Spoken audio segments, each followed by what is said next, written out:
nos dé. Gracias. Sí, María René también está en Florida. Me imagino que debe estar un calor horrible, ¿verdad, María René? Está fresco. Ah, está fresco. Ah, que ustedes están más arriba, ¿verdad? Como a 2 horas de Miami, pero estaba lloviendo. Ah, bueno. Bueno, me alegra oírte. Vamos a empezar, entonces voy a compartir. Hoy tenemos la sesión número 3 del diplomado, ¿verdad? De...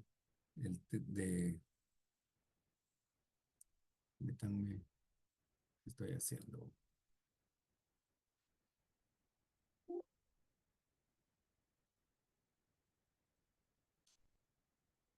Espérenme, creo que... No, estoy equivocado, permítanme, por favor, que estoy... Con ustedes estamos en tanatología, en la sesión número 3. Ah, sí, en nociones de tanatología. Pues sí, sí estaba bien. Está tronando aquí la lluvia.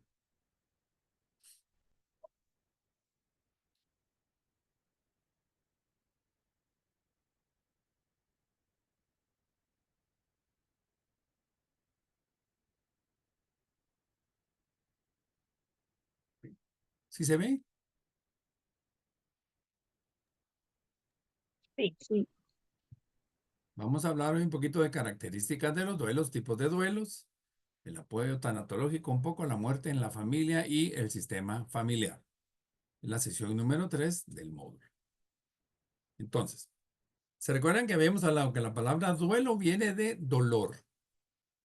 Hay pérdidas que solo son pérdidas y hay pérdidas que provocan duelos. Entonces, las que más atención les vamos a poner es a esas pérdidas que provocan dolor. Ahora, dentro de las características específicas de un duelo es que van a ser inevitables. Si me duele, me duele. Van a implicar dolor y van a implicar sufrimiento. El dolor no lo podemos manejar. El sufrimiento sí. Nosotros decidimos cuánto queremos sufrir por un dolor. Algo así como, por ejemplo, hay personas que tienen dolor de muela y no se toman una pastilla. Y hay personas que solo sintieron el piconcito y ya están tomando pastillas. Cada quien maneja como quiere sufrir. Pero en los duelos por pérdida, esta decisión de sufrimiento a veces va a ser inconsciente. Pero también los duelos brindan oportunidad de crecimiento. Ahora yo les pregunto, ¿el duelo será una enfermedad?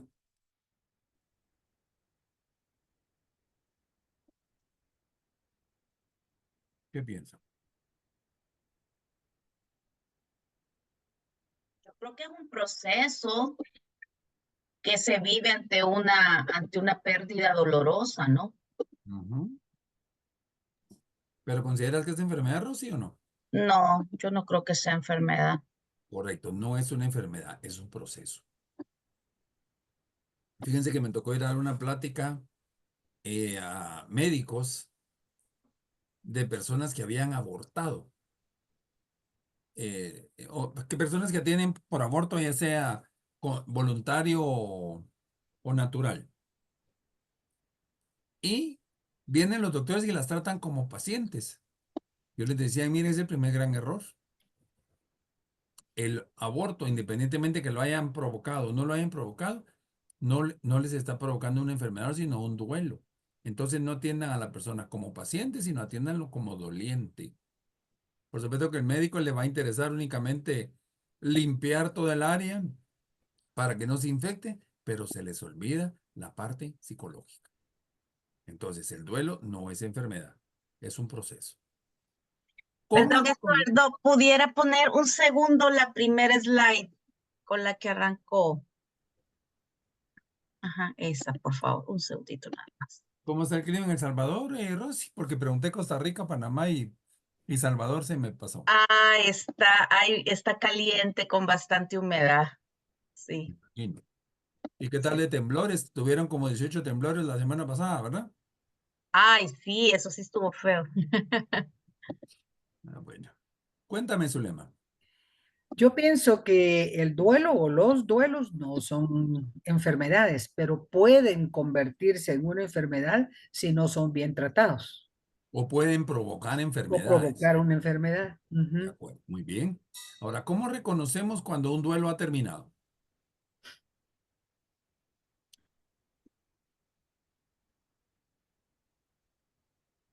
No sé si es cuando ya la persona puede seguir su vida cotidiana, hablar de la persona sin que entre en crisis, en dolor, Muy eh, bien. Cuando que ya no ya hay dolor, pueda, ¿verdad? sí, ya no ese dolor que te afecta, que te impide vivir el día a día de manera normal, ¿no? O sea, de repente podrás recordar y salir una lágrima y todo, pero te la secas del episodio y sigues adelante, o sea. Cuando ya en lugar de costra hay cicatriz. Ujú, Eso es. Ahora, ujú. ¿el duelo anticipado creen que puede ayudar a un duelo posterior a una muerte? Yo considero Ujú. que ¿Consideras sí que sí? ayuda, Muy bien. porque uno se va como preparando para ese momento. Ahora cuando le dicen a uno muchas veces que la persona tiene una enfermedad que ya no se va a curar, creo que el tiempo ayuda a prepararse. Y fíjense que entra, ahorita te doy la palabra, Rosy. Entra la enfermedad y entra el duelo, porque empezamos lo peor. ¿Qué ibas a decir, Rosy? Que te quité la inspiración. Sí, o sea, yo viví eso con mi papá cuando ya él entró en la etapa final de su enfermedad. Sí te ayuda a organizar ciertas cosas, pero no te hace el dolor más suave cuando ya se van. O sea, porque eso fue algo que sí yo noté. Yo pensé que tal vez cuando ya ocurría iba a ser un poco más llevadero, pero no, empezás a sufrir antes. Eh, Empezás a vivir una angustia antes, no sabes cuándo va a ser el día que se te va a ir el familiar. Entonces, en Ese te- algunos aspectos te permite hacer algunas cosas, pero duele igual. el duelo anticipado te prepara, Sí. pero el duelo posterior es diferente, porque uno, aunque esté preparado, el mismo enfermo, que ya sabe que se va a morir, no se quiere morir. Y aunque esté deseando morir por su sufrimiento, todavía quieren por lo menos un minuto más de vida.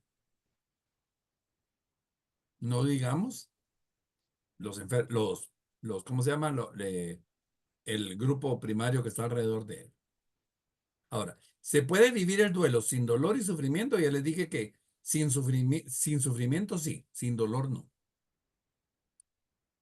¿Y qué se le debe decir a un doliente ante la muerte de un ser querido?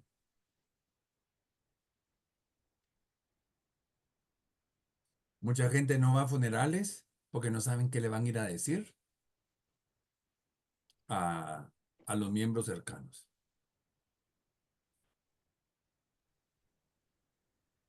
Cuéntame, Zulema.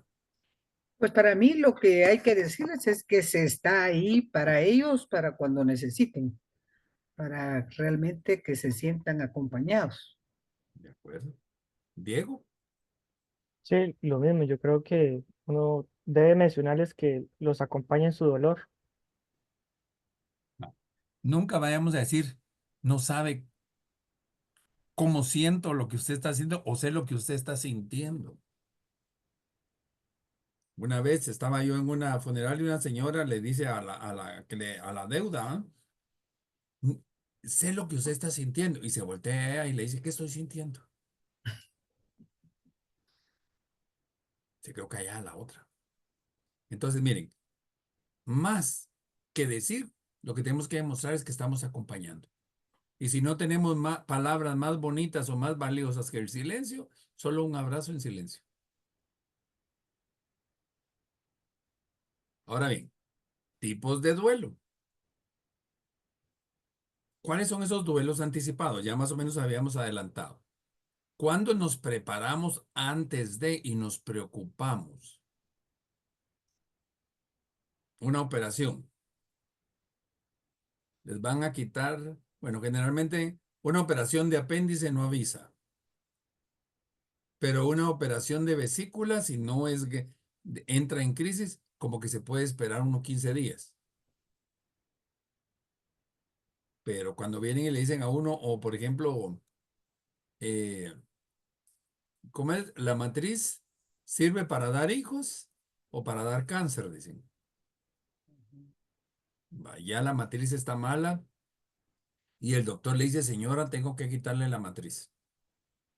Y aunque saben de que está mala y que ya no sirve y todo lo demás, pero como que les están quitando parte femenina. Y entonces se ponen a pensar. A un hombre que le dicen que le van a operar de la próstata, su preocupación va a perder su virilidad. Que a lo mejor no va a pasar ninguna de esas cosas, pero uno se adelanta. No digamos que vienen y me dicen, mire, usted o su mamá o algún familiar tiene cáncer, fase 4. Entonces ya empezamos a llorar y a llorar y a llorar. Y a sufrir y a sufrir y a sufrir. Nos puede preparar, sí. Y repito, entra la enfermedad, entra el duelo. Y cuando no es enfermedad, pensemos un divorcio. La pareja se da cuenta cuando su pareja ya no quiere estar. Y entonces uno se empieza a preparar y se anda con otra o ando con otro o en qué fallé y uno se pone a lamentar muchas cosas. Aunque en el divorcio hay algunos que dan gracias a Dios en lugar de lamentarse, ay, qué bueno que se va. Pero sin embargo va a haber un momento antes del qué bueno que se va, ese como duelo. Ese es lo anticipado. Un duelo retardado, eso es todo lo contrario. Por ejemplo, fallece la persona y yo como tengo que estar atendiendo a la gente que llega, tengo que estar viendo eso, no entro en el duelo, sino que me pongo a ver todas las otras cosas y tal vez entro en duelo 3, 4, 5 días después, 15 días después. Y entonces cuando yo entro a mi duelo, tal vez mi familia ya va saliendo del duelo y eso es lo que puede generar que un duelo retardado se complique. ¿Sí estamos? Un duelo crónico. Pero ¿qué tan retardado se da en la realidad? ¿Se da solo días de retardo o puede ser más tiempo? Más tiempo, por ejemplo. Pensemos, ahorita estamos en, ¿qué? 3 de septiembre.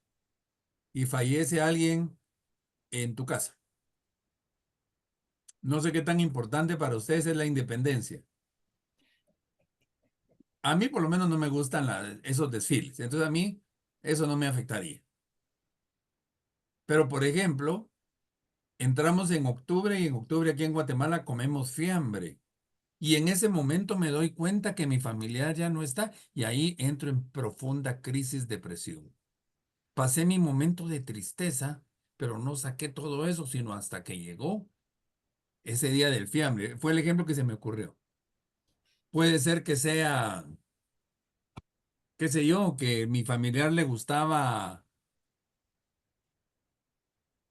las Olimpiadas que ya pasaron y se me muere en abril, en mayo, cuando empiezan las Olimpiadas, en ese momento entra en shock de pensar de que se estaba ansioso por ver las Olimpiadas y ya no las pudo ver. O a veces estás tranquila, no te pasó nada y de repente se te muere tu perrito. Y en el momento que se te muere el perrito, entras en un proceso de duelo que no lo habías tenido antes. ¿Sí me explico?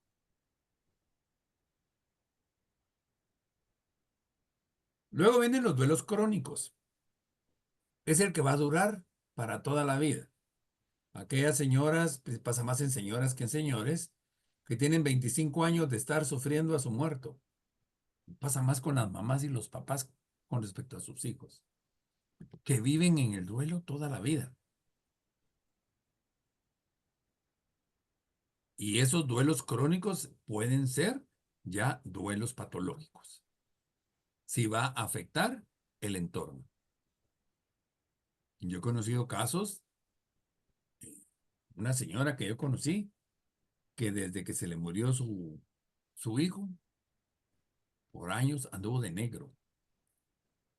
Ella se maquillaba y se pintaba con aquellos colores rojos propios de ese entonces. Ya no se pintaba, ya no se arreglaba.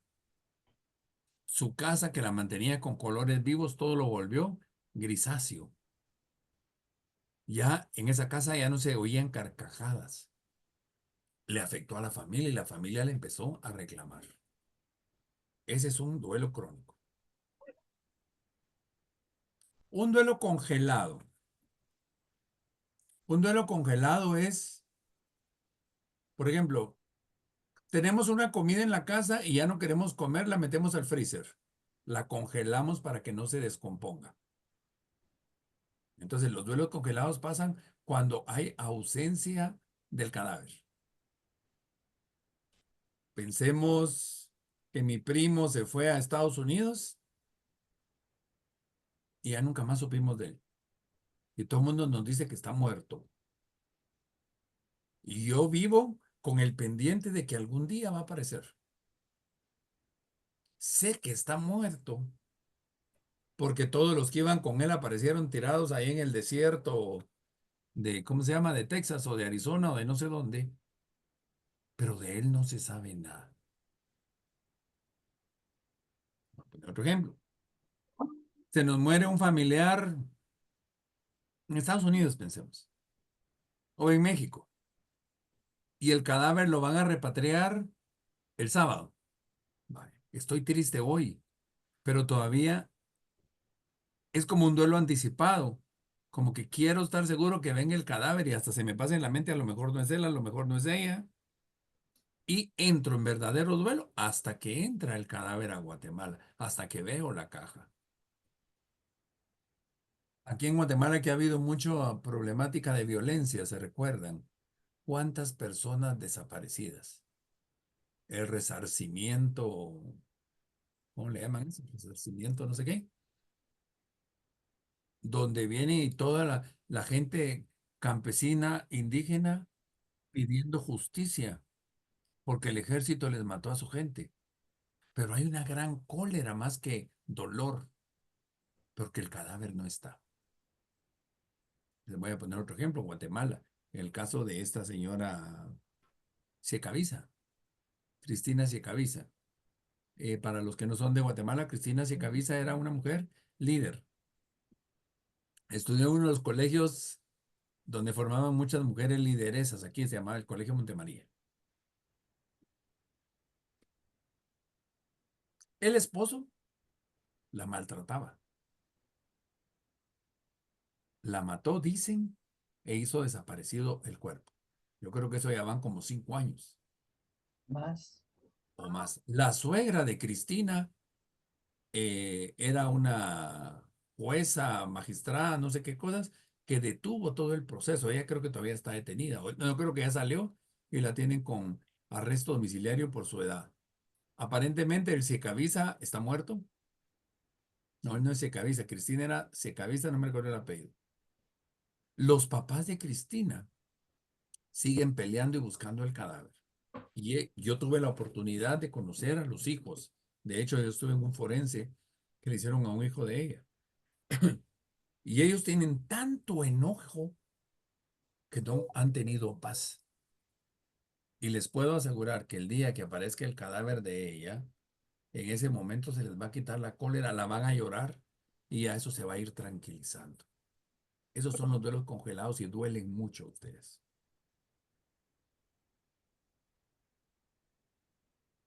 Luego vienen los duelos exagerados. Van a ser parecidos a los crónicos, solo que las personas van a entrar en situaciones de adicciones, intentos de suicidio, venganzas. Esos son los duelos exagerados. Los duelos patológicos, pues ya van a ser todas las consecuencias, como bien dijo hace un rato Zulema, un duelo no es una enfermedad, pero puede llevarnos a una enfermedad. Conozco gente que nunca más vuelve a ir a una funeraria, nunca más vuelven a ir al cementerio, no vuelven a visitar al familiar o a la familia del que murió, etcétera. Y entran mal, entran en crisis solo de recordar el momento. Antes, para los que son psicólogos y para los que no, hay un libro que se llama Diagnóstico de Enfermedades Mentales, que la abreviatura es DSM. Ahorita vamos en el DSM-5, versión creo que es R. En la versión anterior se hablaba de que un duelo que tenía más de un año o año y medio era un duelo patológico. Ujú. Hoy ya no, ¿O no? ya no es el tiempo. ¿Por qué? Nos viene a cambiar la pandemia. Mm, Entonces, ¿cuántas personas no enterraron a sus muertos y se quedaron como un duelo congelado? Y los duelos normales, que son los duelos de los que son los mejores de tener más que los demás, ¿verdad? ¿Alguna pregunta? Sí, a mí me quedó una duda con lo de los duelos congelados, que como digamos, si es poniendo el caso de Sicavisa o un secuestro, alguna desaparición, eh, durante ese tiempo, el proceso, ¿cómo sería el proceso con los dolientes? O sea, ¿cómo se les puede ayudar? Eh, Porque eso es muy duro, o sea, y yo ¿Cómo creo que ha de ser muy ayudarlos? desgastante. Ahí en algún Entonces, momento más que acompañamiento, creo que tienen que entrar en psicoterapia. bueno. Porque, ¿cómo se llama? Un congelado. Hagan de caso que metieron el cadáver al freezer, ¿verdad? No, metieron el duelo al freezer hasta que les dé la gana vivir su duelo. Pero muchas veces, por ejemplo, y aquí estoy suponiendo, los papás de Cristina no han vivido su duelo. Me imagino que han llorado por la desaparición de ella, pero ellos están clamando justicia. Pero cuando el cuerpo aparezca, obviamente van a seguir clamando justicia, pero va a haber como paz a su corazón. Entonces se van a cambiar las emociones. ¿Sí estamos, Carlita? Sí, gracias. ¿Alguien más? Sí, a mí me entra una duda en el tema del patológico, porque yo pensé que el patológico podría incluir cuando la gente hace venganza, porque lo manejan patológicamente la situación, pero veo que cuando hay casos de venganza están bajo los exagerados, Pero sientes también es bien. patológico. Ok. Puedes jugar con una mezcla, porque, por ejemplo, si vas a generar venganza, hay una patología. Obviamente esa persona, pero no es patología del duelo, sino es Ujú. patología de la persona. Puede ser una persona sociópata, una persona con resentimiento, que va a Ok. buscar quién se las, ¿cómo es? Quién se las pague y no quién se las deba. Es una reacción conductual que puede ser provocado por el duelo o puede que no sea por el duelo. Pongo el ejemplo, Ok. en El Salvador pasa mucho, aquí en Guatemala también. Las maras. Ujú. Mataron a uno de la Mara 18 y van los de la 18 a atacar a los de la Salvatrucha. Ujú. Pero ellos ya manejan sus códigos. Pero, por ejemplo, pensemos aquí en la colonia donde yo vivo, el jardinero de hace mucho tiempo, un señor mayor, violó a una muchacha que vendía tortillas y que era con problemas de aprendizaje, un breve retraso mental. Eso fue hace rato. La gente enardecida quería matar al viejito. Y alguien dijo, en lugar de matarlo, castrémoslo. Y se generó un ambiente así. ¿Eso qué es? Es una venganza revanchista. La pobre muchacha, obviamente, ya no volvió a venir por acá. Se llamó la policía no hizo nada. porque ya después ya nadie fue a presentar una demanda contra el señor. Entonces, como si uno no va a remarcar la demanda, ya la policía no hace nada. Entonces, por supuesto, nunca más volvió a entrar el jardinero por acá. Pero el hecho ya había estado. Ahí, más que un duelo, es una cólera de venganza. ¿Sí me explico? Sí, una persona que tiene una patología puede causar una venganza, pero si solo vemos el hecho de una venganza, está dentro de los duelos patológicos. Sí. Pero, por ¿Yes? ejemplo, suponte que entraran ahorita a tu casa Ujú. y te das cuenta quiénes fueron los que llegaron a robar o a hacer cosas a la casa. Tu reacción lógica, pues sí puede ser preparar tu venganza, un comportamiento. Pero ¿será provocado por el duelo o será provocado por otra situación? Es lo que hay que analizar. Ujú. Ujú. ¿Sí? Sí. De acuerdo. Sigamos, pues. Ahora, ¿qué factores van a influir en la elaboración de un duelo? Primero, el tipo de pérdida.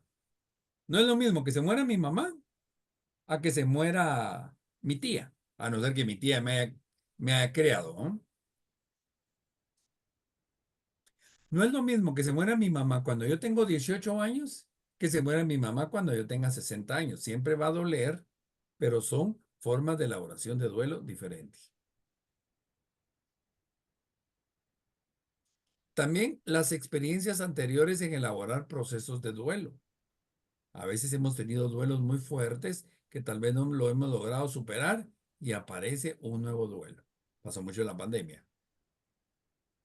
Y si, por ejemplo, en la pandemia se me murieron 8 personas, tengo un duelo por la pandemia, pero tengo 8 duelos pendientes. O 8 duelos, por un duelo por cada persona. También viene la personalidad del doliente. Hay gente que con una gripe se queda tirado en la cama y no se levanta, y hay gente que con cáncer en pulmón anda caminando como que sin nada. Entonces, también por ahí entra un poquito nuestra resiliencia. ¿Qué tan fuertes somos? Oye, ayer peleaba con mi prima. Llamé para preguntarle por mi tía. Mira, ¿cómo está mi tía? Mira, que me tiene bien enojada. ¿Y por qué? Antenoche con infección en la urinaria, infección en los pulmones, y hoy la encuentro lavando ropa. Le digo, es que tu mamá, si la dejas en la cama, se te va a morir. Entonces, mejor déjala que muera eh, haciendo lo que le gusta. Sí, pero me desveló. A ver, es tu problema que te haya desvelado.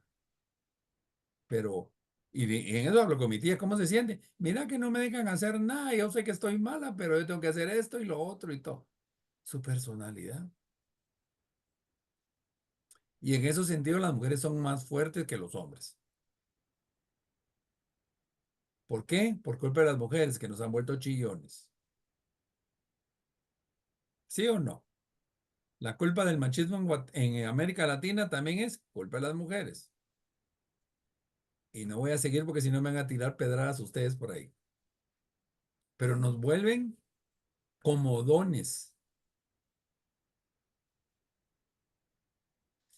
Algo importante, el desarrollo espiritual. Y aquí no estoy hablando religiosidad, sino sus valores, creencias. Bueno, y la religiosidad, se recuerdan que la religiosidad es parte de mi espiritualidad.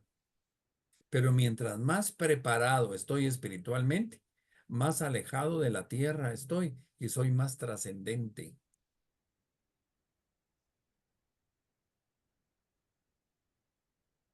Yo me doy cuenta cuando voy a visitar gente que no cree en Dios o no cree en nada y están sufriendo más que la gente que está entregada a determinada situación.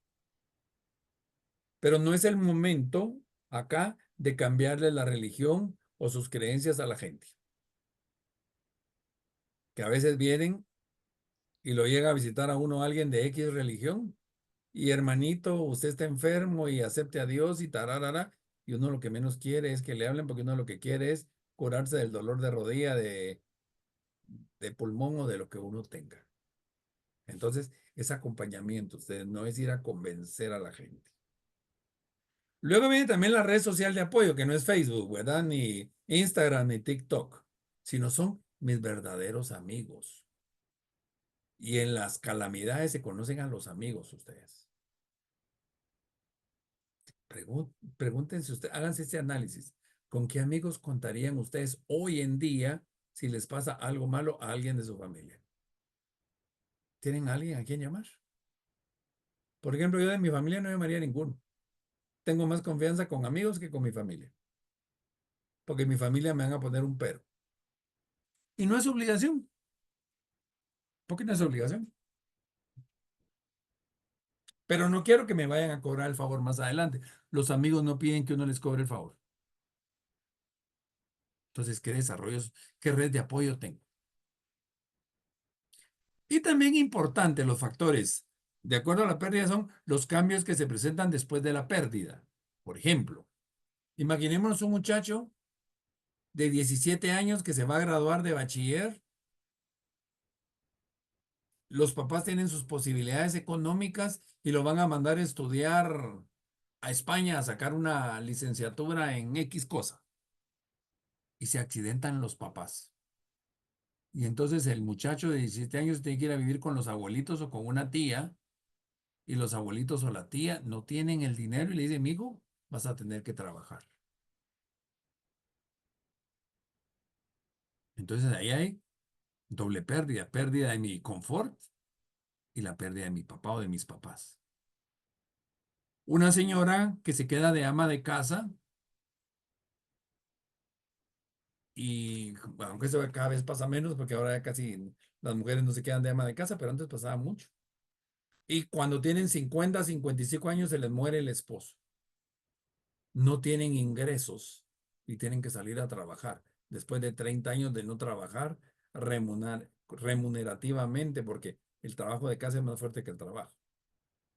Entonces esa persona está sufriendo. Otro ejemplo. El esposo, se le muere la esposa al esposo y viven en la casa de los papás de ella. Obviamente se murió la señora, ¿qué va a decir los abuelos? Bueno, señor, vaya a buscar casa, pues porque usted vivía aquí por mi hija. Pero mire, están los nietos, bueno, que se queden los nietos, pues. Pero hay una pérdida ahí también. Un accidente. En el accidente la persona pierde una mano. ¿Qué le duele? ¿La pérdida de la mano o todo lo que va a venir posterior a no tener la mano? Entonces, ven todos los contextos que se pueden tener en función de la pérdida. Y nosotros en el acompañamiento podemos preguntarle a la persona. Ya vamos a tener una sesión solo de preguntas, pero no es en este módulo, sino cuando entremos al módulo de nociones de psicología, donde nosotros le tenemos que preguntar, ¿qué significa para usted esta pérdida? Rosy, que comentaste lo de tu papá. ¿Qué fue lo que más te dolió a raíz de la muerte de tu papá? Mm, creo que varias situaciones que se dieron con mi hermana que no las teníamos previstas, ¿verdad? Entonces fue difícil. Son dos pérdidas. La Ujú, pérdida de tu papá y el problema con tu hermana o ujú, situaciones con tu hermana. Nunca le ujú, pongan, ahorita dije la pérdida, solo para ponerles el ejemplo. Si tú dijiste situaciones con tu hermana, yo no te voy a preguntar cuál es el problema con tu hermana, sino te voy a preguntar, Rosy, ¿cuál es la situación con tu hermana? Porque estoy utilizando tus palabras para no meter mi mapa. Porque yo vengo, ¿cuáles son tus problemas con tu hermana? Yo no dije que tengo problemas, yo no tengo problemas con mi hermana. ujú. Uno queda mal. Entonces siempre van a preguntar en función de lo que la persona les diga. ¿Sí estamos? Sí. ¿Preguntas hasta acá? Diego, cuéntame. Sí, es que vieras que antes que estábamos hablando sobre el duelo anticipado, una vez estaba escuchando, creo que una tanatóloga que decía, digamos, que hay ocasiones como en esos duelos anticipados que, por ejemplo, la madre, que casi siempre ocurre, puede, digamos, anticipar o sentir cuando su hija o hijo falleció, aunque no estén cerca. ¿Es correcto eso? ¿O cómo Sí, sea? aunque eso es un aspecto parapsicológico, Ujú, que en algunos le llaman vibras, que se siente que se van a despedir. Yo les puedo decir, a mí me ha pasado. Yo he tenido premoniciones de cosas que van a pasar, de tanto de gente conocida como gente desconocida. En algún momento eso le llaman déjà vus. ujú. Y esos déjà vus suceden porque tu energía espiritual es más rápido que la corporal. Entonces, en algún momento, por eso se puede sentir. Pero te digo, eh, nadie tiene una explicación científica a eso, sino es una situación parapsicológica. Ok. Parapsicológica no quiere decir que sea enfermo, sino que es una desviación de la psicología. ¿Sí me explico, Diego? Sí, Pero sí se siente. ok. Y yo me recuerdo cuando mi mamá falleció, yo sabía que mi mamá iba a morir un día sábado. Cancelé un viaje que tenía porque yo sabía que ese sábado iba a morir. ¿Quién me lo dijo? No sé. Me recuerdo que fue un feriado largo y les digo a mis sobrinas, miren, ustedes no se vayan muy lejos porque mi mamá está mala y mi mamá se va a ir el sábado. Ay, ya sé, y miren todo lo que me dijeron, ¿verdad? Eh, pero sí pasó.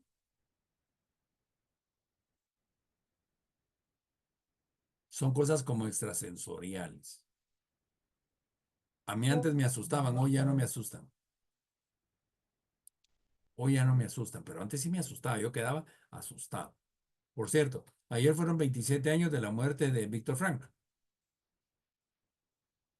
y 2 o 3 días antes murió la, la Madre Teresa y como 4 o 5 días después murió la princesa Diana. Me recuerdo que la primera muerte fue un día sábado. Sábado, martes y sábado fueron las muertes. El viernes para amanecer sábado yo soñé a los tres. Yo soñé, pero miren, miren ese sueño.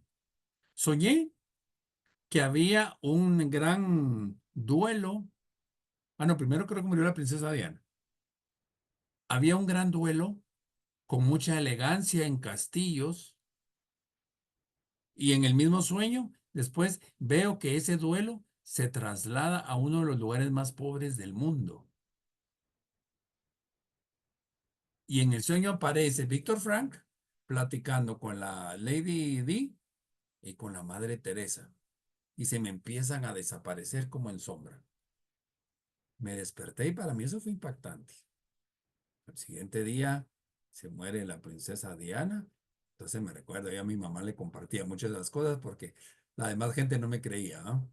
Digo, mire, se va a morir la princesa Diana, se va a morir Víctor Frank. Ella sabía que era Víctor Frank porque yo tuve una entrevista con Víctor Frank, una terapia, y se va a morir la Madre Teresa. Allá venís vos con tus cosas. Y cabal ustedes. Pero, Diego, eso es parapsicología. Ahora, los que estamos cerca de los muertos, sí hay señales. Como por ejemplo, a mí me decía mi mamá era enfermera. Cuando alguien ya se va a morir, se le forma una natilla en el ojo. Yo decía, ¿dónde se mira esa natilla? Casi abrirle los ojos así a la gente, hasta que al fin lo descubrí. Hagan de caso como que si tuvieran un lente de contacto seco en el ojo, porque se les desprende la retina. Son señales. Pero no, me metí a otro tema, Diego, pero en el fondo se siente. Uno está conectado. Y ahí ya metemos a los que se meten a constelaciones familiares, los que hablan de las chakras y los que hablan de un montón de cosas, pero eso ya es otro mundo. Hay aquellos que dicen de que tenemos 7 reencarnaciones y vamos séptima, sexta, quinta, y cuando llegamos a la primera ya no volvemos pero nos vamos a la séptima más baja. Yo no sé si será cierto o no será cierto. Si fue así, yo estuve tal vez en la séptima en la época de Jesús por los años 33. Y me lo pongo a imaginar, no sé si eso sea cierto o no. O sea, yo no creo en eso, pero cada quien también desde sus creencias. Se pueden ver sombras. A mí se me han venido a desaparecer, no, a despedir gente a través de sombras. Pero te lo repito, Diego, es parapsicología. ¿Quién me está levantando la mano por ahí? Zulema, cuéntame. Ya salí del tema, ¿verdad? Tienes apagado el micrófono. Que mucha gente también dice que ven que sus seres familiares cerca los ven y que los llegan a visitar. Sí, o también pasa los que se están muriendo, que ven a parientes que ya fallecieron. Ujú. Ahora, eso nadie me lo puede demostrar científicamente. Puede ser que sea mi apego. Yo que sigo queriendo tanto a mi mamá que yo sé que el día que me esté muriendo, la que voy a ver va a ser a mi mamá. Pero yo no sé si va a ser ella la que me va a venir a traer o yo aferrado en mi apego a estar cerca de ella. ¿Sí me explico? Pero eso ya es un tema que les digo, a mí a veces me ha tocado visitar gente donde quieren que hablemos de ese tema. Entonces yo lo hablo y a ustedes se los estoy comentando porque salió a la plática de lo que preguntaba Diego. Pero si alguien no cree, yo no voy a llegar a contarle. Mira, ahorita, perdón, María Esther. Hola. María Esther, fíjate que va a pasar. No, porque si María Esther no cree, me dice, señor está loco. ¿No? Bienvenida, María Esther, cuéntame, ¿cuál es tu pregunta? Gracias, gracias. Doctor Estuardo, ¿cómo está? Mucho gusto, Gracias. mucho gusto. Ya venía oyéndolos en el carro, ya venía oyéndolos en el carro, entonces, sí estaba yo como, ¿no? Ahí en el contexto ¿cómo se llama? De la clase. Yo quisiera que me explicara cómo explicarle, cómo procesar en el doliente lo que es un dolor y la diferencia en lo que es un sufrimiento, ¿sí? Y por otra parte, fíjese que no, esta semanita estábamos conversando con el grupo, sí se podría considerar dentro de la sesión de 2 horas comentar películas que hablen sobre el duelo. Era mi inquietud de poder ver si dentro, ¿no? de estas 2 horas, los días martes, podamos tener un pedacito para comentar alguna película de duelo que enriquecería mucho el aprendizaje. En el caso de mis clases, por mí no habría problema. Solo que nos extendemos un poco porque ya se dieron cuenta que llevo bastante material y me llevo las 2 horas. Pero nos podemos extender unos 15, 20 minutos, por mí no hay ningún problema.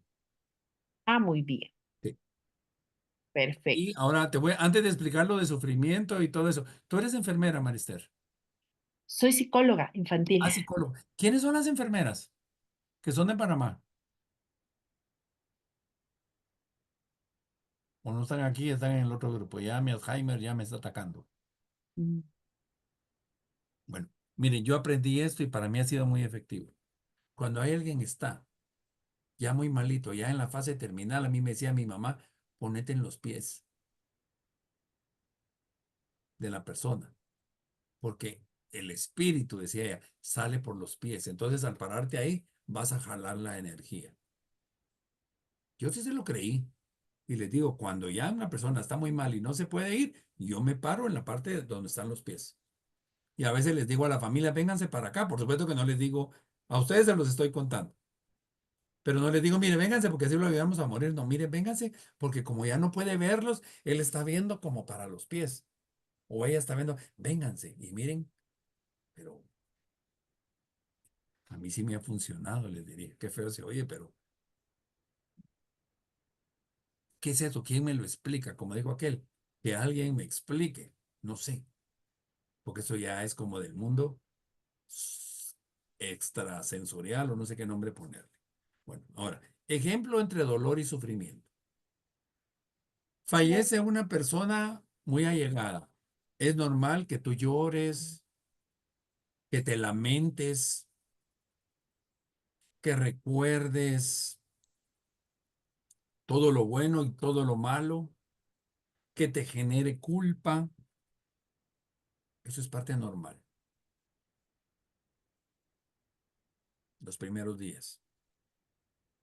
Pero si te sigues generando culpa, mes y medio, 2 meses después, entonces ya estás sufriendo.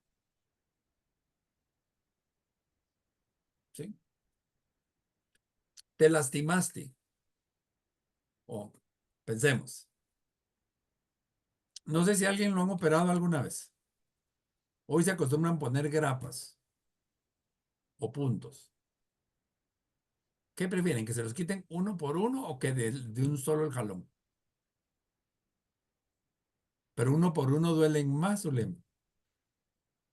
De uno solo, De preferiría. un solo. Mejor sentir el riendazo de un solo. Yo tuve un accidente y me fracturé la mandíbula hace muchos años y me pusieron los arcos de Erickson, que es como decir los frenos, solo que los alambres van metidos en las encías. No sentí cuando me los pusieron porque estaba bajo anestesia. Cuando me quitaron esa cosa a ustedes. Primero me da el doctor un jalón, doctor, póngame anestesia. No, porque le tendría que puyar cada parte de la encía. Y entonces va a ser sufrimiento doble. Así que se aguanta. Mire, agarra este trapito, porque ahí voy de un solo. Ese fue dolor. Y sufrí un momento. Pero si hubiera estado hubiera sido sufrimiento. No sé si me explico. Como que el sufrimiento es extender más tu duelo. Ujú. ¿Sí estamos? Entonces, por ejemplo, yo le planteé una situación a Wendy acerca de un paciente que yo tenía, que era una mamá que había perdido un hijo. Y esta mamá conservaba, ya había pasado bastante tiempo, ya habían pasado como 4 años, pero la mamá todavía seguía, seguía arreglando el cuarto de su hijo, seguía, seguía poniéndose la ropa de su hijo y se acostaba en la cama de su hijo con la ropa de su hijo, ¿no? Entonces, creo que eso ya es un duelo patológico en la Un duelo cual... patológico retardado y puede ser crónico. Ujú. Es Y ahí ahí donde está sufriendo. ahí está sufriendo. No es Sí, un... yo he contado un caso, a ustedes no se los he contado, pues se los voy a contar porque si no van a decir que ese ejemplo a ustedes no se los puse y van a sufrir por eso, no son mentiras. Pero, por ejemplo, yo conocí una señora, vivía a una cuadra de mi casa, ella fue mamá de un ciclista guatemalteco muy bueno en los años 60 y algo, creo que fue el primero o segundo campeón de la vuelta ciclística. El muchacho venía ya entrando y ahí por Misco le tiraron una palanganada de agua, que era la costumbre, y le dio pulmonía y se murió. Doña Carmen se llamaba la señora. Miren, no, siempre estuvo de negro. Y yo como siempre he sido medio chute. Chute ese Diego metido, o meterme en lo que no me importa y preguntar, ser preguntón para los... Y Salvador, no sé también si esa palabra no la conocía. No, Y sí un día, existe. y un día le pregunto, mire, doña Carmen, ¿cómo era Carlos? Carlos Raúl se llama. Ay, Carlos era buena gente, fíjese que fíjate, mijo, ¿Querés conocer su cuarto? Vaya. Mi mamá hablaba muy bien de Carlos Raúl, que de vueltas ciclísticas y todo. Entro a ese cuarto, ustedes hagan de caso que regresé a los años 60. En la cama estaba puesto el uniforme de ciclista, como cuando él salía a entrenar todos los días. A la par en el suelo estaban los zapatos tenis, porque entonces no se usaban los que se usan ahora de ciclismo. Su gorra, todo en la cama estaba como la ropa que se iba a poner. A la par de la cama, pues mandó a hacer un como parqueo para poner a la bicicleta, un parqueo, no, una cosa para detener la bicicleta. Y tenía el cuarto tapizado de cosas de periódico, premios y todo. Un vaso de agua y una veladora. Pero miren, doña Carmen, que era una linda persona, me recuerdo muy bien de ella, en el momento que entramos ahí, se desfiguró.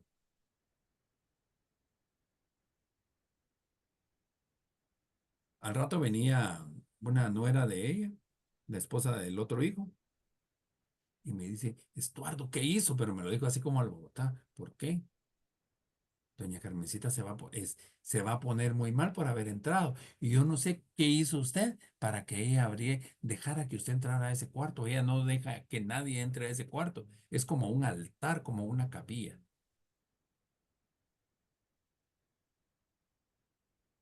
Y cuando me dice doña Carmencita, me abraza y me dice, mijo, te tengo mucho cariño y por eso te dejé entrar. No cualquiera entra acá. Cuando salimos de ahí, entonces ya apareció el otro hijo y apareció otra hija, mire, que mi mamá no cambia y le dijeron de todo. Yo tenía como unos 16, 17 años. Y ella dice, pero es que yo no le hago un daño a nadie estando así. Pero yo sí vi cómo se desfiguró ella en el momento que entramos y dice una de las hijas, sí, mamá, nos haces daño porque aquí ya no podemos hacer esto, ya no podemos hacer esto, ta, ta, ta, ta, ta, ta. Para no cansarles, que por cuestiones era en la zona 1 donde se vivía, mucho tráfico, por donde está la Litía ahora, para los que son de Guatemala. Ahí vivía ella.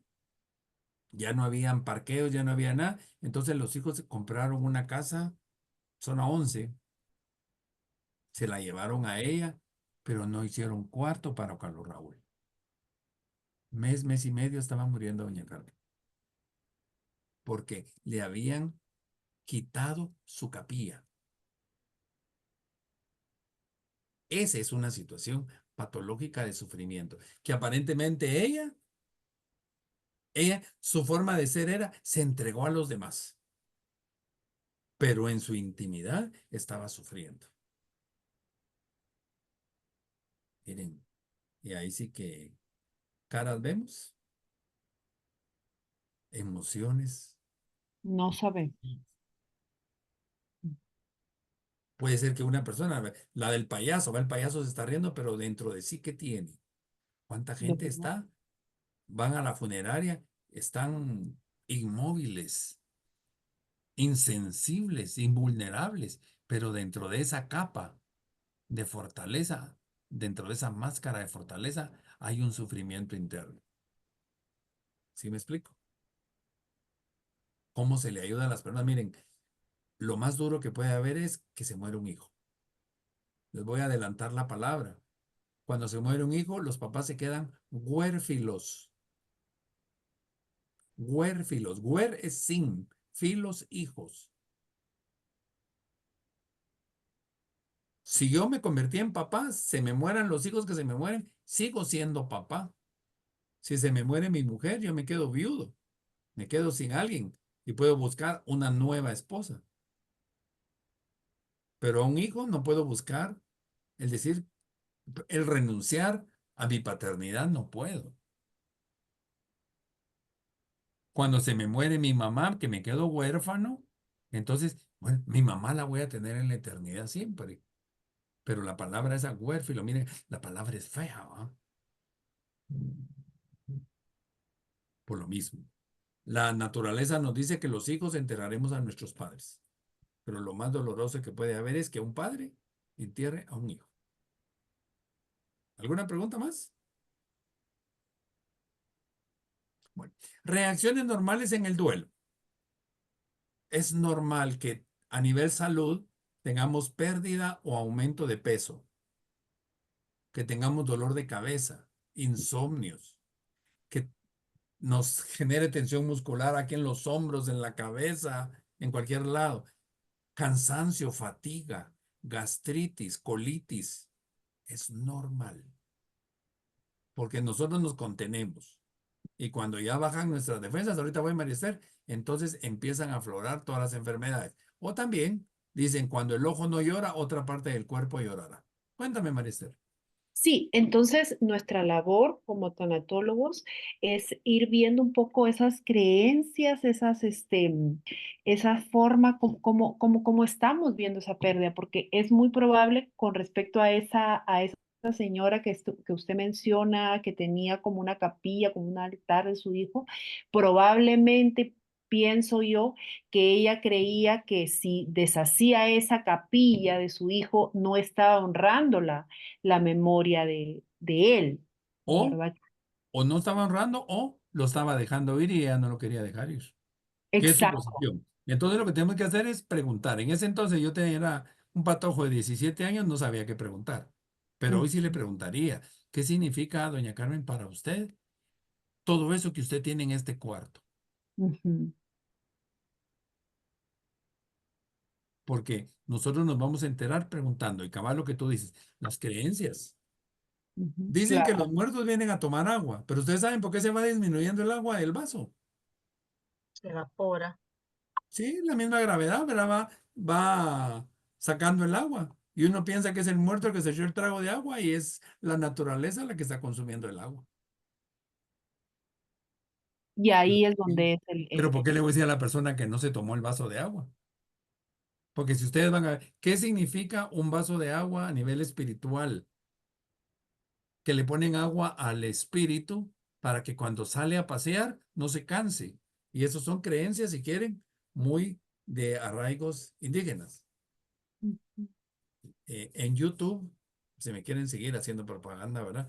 Yo grabé una vez un programa de sobre todo eso que significa el fuego, el agua, el altar y todas esas cosas. O lo pueden buscar en Google, algo encontrarán. Pero cada quien tiene su creencia. ujú, Hay correcto. gente, hay gente que le lleva comida a los muertos. Y si yo vengo y me dice por qué le va a dar comida, si los muertos ya no comen, él me puede contestar. Lo mismo que usted trae flores y él ya no mira ni huele. Nuestras creencias. ¿Sí me explico, Sí, maestra? sí, cabal, ¿cómo se llama? En- ¿No? Ese es el punto, ¿no? Que uno cree que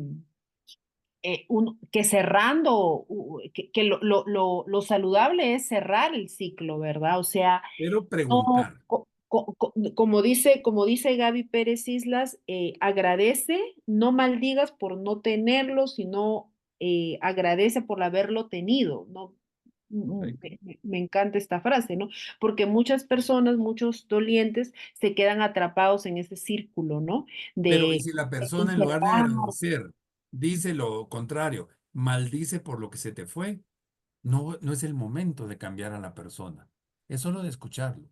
Y entonces la pregunta sería, ¿qué significa para ti maldición? Ujú, ¿O qué significa para ti agradecimiento? Me acaba de pasar, acabo de ir al hospital. En los hospitales existen las gentes más deshumanizadas que existen en el mundo. Y la señorita de la entrada, miren, me generó una de conflictos para entrar, que al fin entré, pero cuando yo salí, mi frase fue así, mire, le deseo que a usted, cuando se enferme, la atienda alguien igual o peor que usted. Aunque peor no va a haber nadie. Y se me acerca un policía y me dice, la está maldiciendo. Y una maldición. Y me dijo, esto, mire, señor, yo le estoy diciendo lo que yo deseo. Si ella en su corazón tiene bienestar, la estoy bendiciendo para que cambie. Pero en su corazón tiene maldad, la estoy maldiciendo. Pero yo no la maldije. Usted reciba la maldición o la bendición que quiera. Creencias. ¿Sí me explico? Yo soy muy duro cuando tengo que actuar. Y también cuando trabajo con personas, si tengo una persona muy cerrada, a veces soy muy duro para somatarlo. Pero ujú, también soy muy apapachador para tranquilizar ese dolor. Sí. sí. Las reacciones normales, la salud. Recomendación, cuando tengan a un cuidador primario o un familiar muy cercano, díganle que en el mes vaya a hacerse exámenes médicos,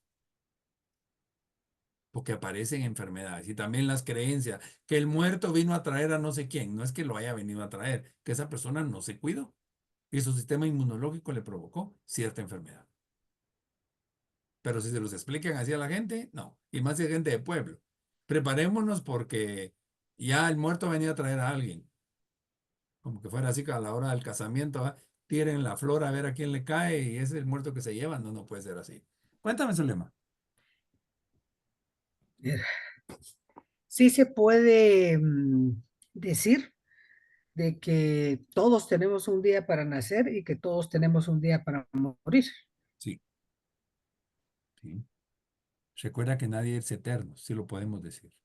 Pero a veces le preguntan, mire, ¿y cuánto tiempo me queda de vida? Eso son en las películas, ¿verdad?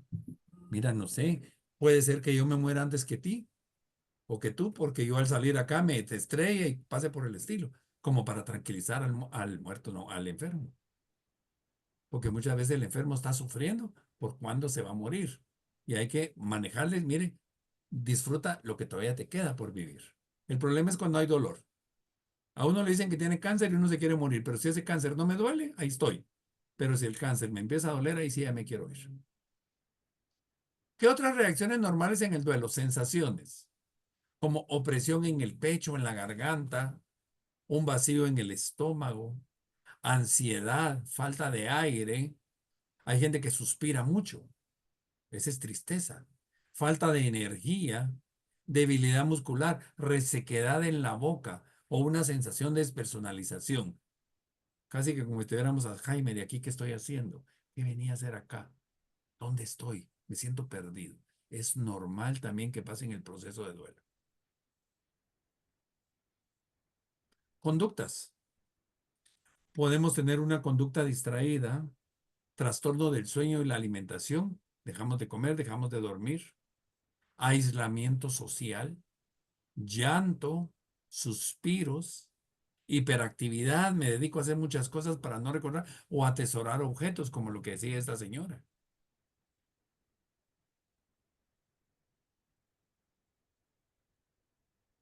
A nivel de emociones, ese es un tobogán de emociones. Enojo, frustración, tristeza, miedo, temor, angustia, culpa, esa es la que no tenemos que permitir. Cualquier emoción, dejémosla menos la culpa.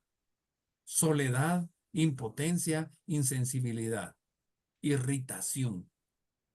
Es normal también. Ahora, si la persona ya lleva 6 meses, ahorita voy, Marister, actuando así, ahí es donde ya se va volviendo patológico. O cualquiera de los demás síntomas que hemos visto. Cuéntame, Marister. Sí, con el tema de la culpa lo he visto mucho yo, ¿sí? Porque tratan, digamos, el dolor es tan intenso, que tratan como de, ¿cómo le explico? De darle una justificación a ese dolor, porque la mente es así, como quiere saber un por qué pasó esto, ¿verdad? Entonces tratan de buscar, tratan de rebobinar nuevamente, ¿no? Para ver si se puede hacer efecto mariposa. Usted sabe cómo era el efecto mariposa, es si hubiera cambiado esta circunstancia, si se hubiera, cosa que no se puede hacer, ¿verdad? Es una utopía. Pero, pero sí, veo mucha culpa, ¿no? Mucha culpa, especialmente, ¿cómo se llama? Cuando se muere un hijo, porque de por sí el padre está para proteger a los hijos, ¿no? Entonces, cuando ocurre algo así, como, ¿no? Entra gestiona mucha culpa el doliente, que es padre, ¿no? Acabo de estar atendiendo a una persona que me dice, mire, tengo una gran culpa por la muerte de mi mamá. ¿Por qué? Ella me dijo que tenía miedo a dormirse, que no quería dormir porque tenía miedo a dormirse ese día. Yo le dije, ay, mamá, tómese una pastilla y se va a dormir. Y la señora ya no amaneció. Y entonces la pregunta que nos lleva a la culpa se llama ¿por qué? Y en el por qué viene la culpa. Miren, aquí hay un libro, no, no creo que vean el nombre, se dice, Cuando las cosas malas le pasan a la gente buena. ¿O por qué le pasan cosas malas a la gente buena? Es un libro impactante, es un bestseller, donde habla cualquier persona que ha sufrido una desgracia. Hay muchas lecciones de amor, de perdón y aceptación en sus páginas. ¿Cómo libero la culpa con el perdón? Entonces yo le digo a esta señora, ¿y usted podía leer la mente o el futuro para saber que su mamá iba a amanecer muerta? No, entonces, ¿por qué se echa la culpa? Porque yo pude estar con ella. pero usted no lo sabía. Hoy, la próxima vez que alguien le diga que tiene miedo a dormirse, usted ya va a tener esa imagen. Le echamos la culpa, pero la culpa la tiene él por haber estado fumando tanto tiempo y le dio efisema pulmonar. Ya fumó, pues. Tenemos que liberar, tenemos que perdonar. La mejor forma de trabajar la culpa es, y ya vamos a revisar un poquito cuando lleguemos a culpa. A nivel intelectual podemos tener pérdida de memoria, menor claridad de pensamiento, capacidad de tomar decisiones de forma disminuida, buscar racionalización o estímulos intelectuales continuos, preocupación, sentidos de presencia. Sentía el olor de la persona, veía a la persona, alucinaciones. Yo tuve el caso de una señora, por cierto, la suegra de una de mi sobrina, que la señora vivía casi que en codependencia con su mamá, o sea, con la abuelita del esposo de mi sobrina. Se muere la señora día domingo, creo. La enterraron porque tenían que esperar no sé quién martes. El viernes se llevan al hospital a la señora con pérdida de memoria total. Y me llama mi sobrina, fíjate que le pasó eso a doña no sé qué, que no me recuerdo cómo se llama. Ay, mira, le digo, ¿y dónde está? Se la llevaron a uno de los hospitales más caros de aquí de Guatemala. Van a gastar dinero de balde. Ella tuvo un sumenage temporal. Que cómo es posible y vino mi sobrina y le llamó a su hermana que es doctora y me llama la doctora y me llama el esposo de mi otra sobrina que es doctor y se ponen a pelear conmigo. Miren, el dinero es de ustedes, paguen lo que se les dé la gana, les estoy diciendo lo que está sucediendo. Se enojaron conmigo, ¿verdad? Porque se enojaron. El día lunes, como ya no supe nada, llamó a mi sobrina. Mira cómo siguió tu suegra. Ya está bien. ¿Y qué tenía? Nada. ¿Y qué le hicieron? Eh, ¿Cómo se llama? Resonancia magnética y todas las cosas. Gastaron una fortuna y no tenía nada. Yo les dije que era una reacción intelectual ante un duelo, porque a ella se le había muerto la señora con la que había vivido más de 70 años. Sí. A nivel espiritual, pérdida de propósito, sensación de ir a la deriva, falta de tranquilidad, cuestionamiento de valores y creencias. Se pueden pelear con Dios también si quieren. Es válido. Sentimientos de ir sin dirección.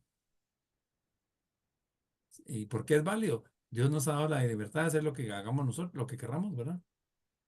Entonces, si nos peleamos con nuestro papá o con la persona que más amamos de vez en cuando y después nos perdonamos, ¿por qué con Dios no? Pero no, con Dios no te puedes hablar. Le estamos generando más culpa a la persona. Si estamos, preguntas. Eh, em, ¿Cómo se llama? Es que Yo, yo, Estuardo, yo soy de nacionalidad, soy peruana, pero vivo en Guatemala, me casé con un guatemalteco. Entonces, en Perú decimos a los psicólogos doctores, ¿verdad? Entonces, yo sé que en Guatemala se dice licenciado, por eso me...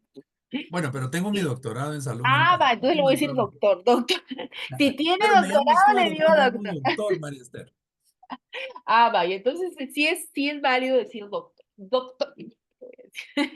Porque mi esposo me corrige, no se dice aquí doctor, se dice licenciado. No, pero si tiene doctorado, tengo que decirle Y doctor. Colombia todos son doctores, ¿verdad? Hasta Ah, sí, el también. pirulino, el que baila. A los abogados se les dice doctor. Bueno, pero el punto que yo me distraigo, me disperso, me disperso. Si usted nos puede recomendar una película, la semana pasada recomendé yo esta película de Netflix que algunos lo vieron, que era Accidente, pero si tuviera usted alguna película que nos recomendaría para poder verla y poder analizarla, así participamos más en la clase, ¿verdad? Miren, ahorita estoy viendo una de Tom Hanks que no le he terminado de ver que se llama El Gruñón. El gruñón. Uy, Algo así creo que se llama. Mejor les voy a decir bien el nombre. Porque si no, ya nos pone la foto también, doctor. vamos a ver. Tom Hanks. Está en Netflix. Perfecto. Nos manda una captura. Sí, ahorita lo voy a buscar. Ujú.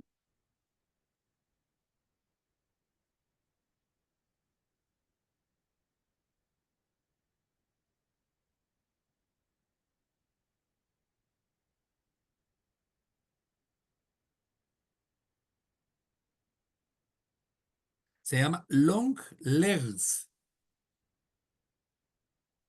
Long legs. Long legs. Long legs. Lo voy a escribir. Pero no es Tom Hanks, no, les mandé, no es esta. Les mandé una de Nicolas Cage.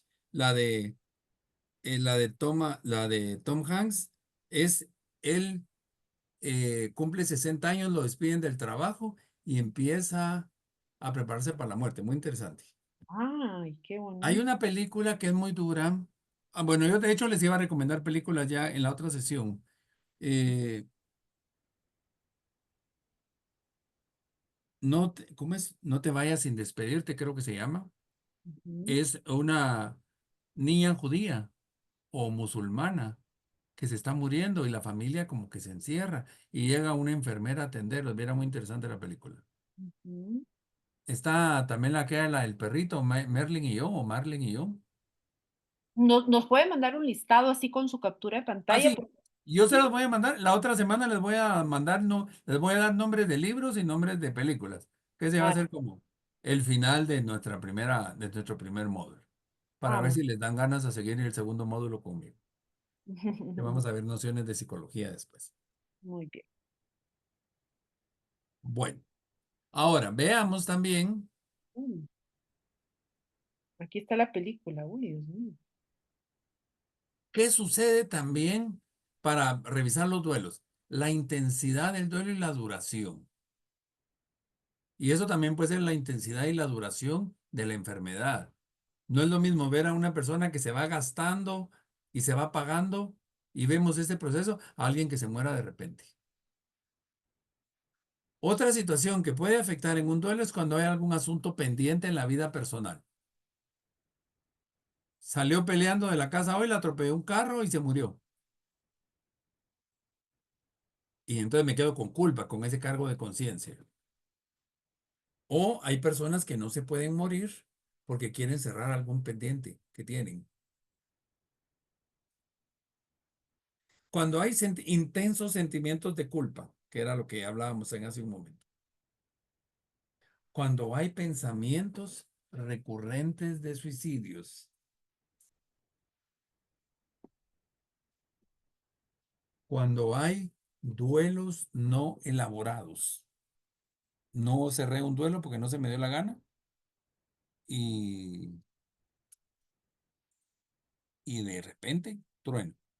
Les cuento, por ejemplo, ahorita estoy preparando una plática que tengo que dar. eh, ¿Cómo se llama? A estos padres de familia, porque muchas veces los hijos quieren que los papás pidan perdón, pero muchas veces, ¿y los hijos cuándo piden perdón?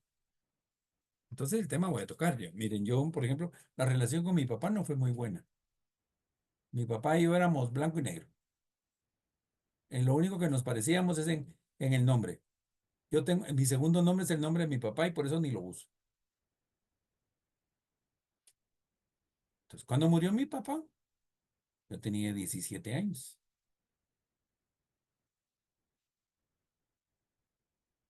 Por supuesto, no di gracias a Dios que se muriera, no.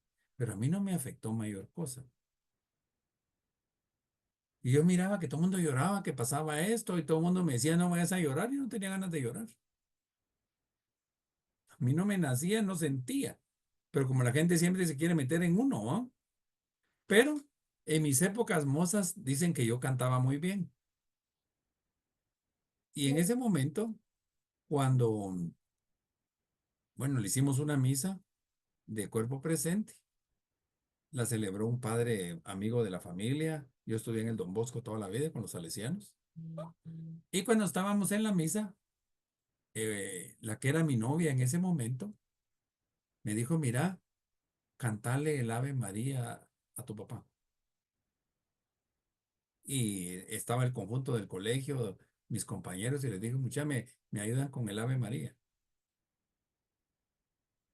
Cuando canto el Ave María, ustedes empiezo Ave María y se me quiebra la garganta y empiezo, miren, lloraba y lloraba y lloraba, pero logré sacar la canción porque era más importante para mí cantarla que sacar todas mis emociones, pero hasta ahí. caí en esa situación. Hasta ahí se me quitaron los sentimientos de culpa, que para mí fue un acto gratificante. Y alguien puede decir, ay, qué ridículo esto por cantar el Ave María. Pero eso fue para mí, pues. También hay que ponerle atención cuando hay pensamientos recurrentes de suicidio. Hay gente que a raíz de la muerte de alguien se quiere suicidar. Pasa mucho en parejas de adultos de la tercera o cuarta edad. Cuarta edad es arriba de 80 años.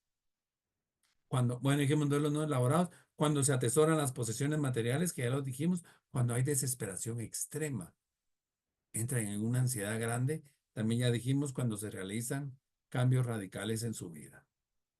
También cuando hay ambivalencia de baja autoestima o sentimientos de culpa o a la inversa o una euforia típica ante la pérdida.